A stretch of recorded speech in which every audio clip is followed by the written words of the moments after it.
But sort of building on the question that Trevor asked you, in what ways do you think that behavior analysts are improving? What have you seen where you've sort of noticed like there's big gains in these things and it's something that you think as a field we're heading in the right direction? Well, I tell you, Miguel, that question assumes that we're improving as a field, and I believe that.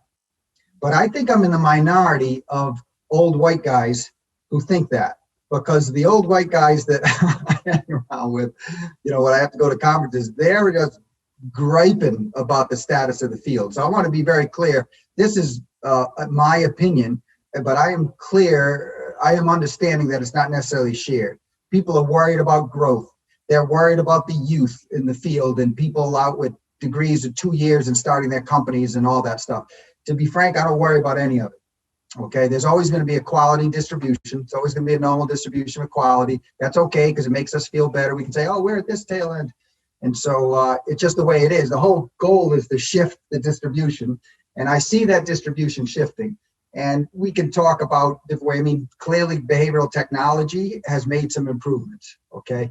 Now, again, a lot of old folks, and I'll put myself in that category, they get a little, they don't like that because they're like, no, we were doing great ABA in the 60s and 70s. And to be clear, I think they're right.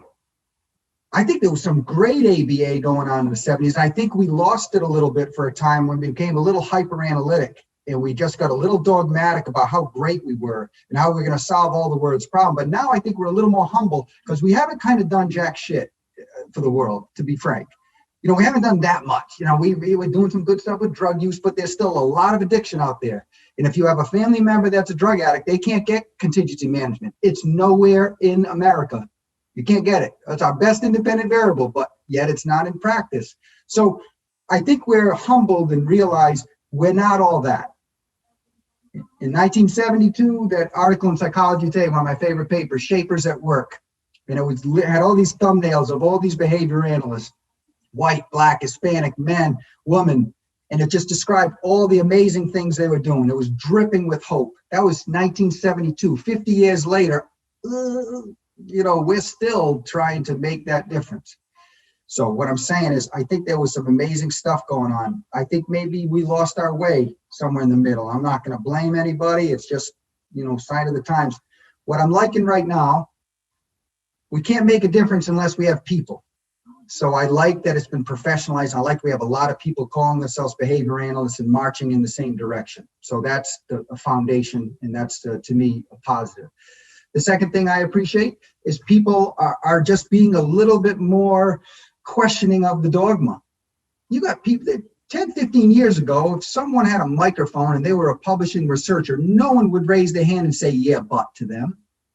But now people do that all the time. People do it to me all the time, and I love it. There's a lot of yeah, butting. There's a lot of young guns out there going, yeah, but show me the study where, and I'm like, yeah, that's actually correct.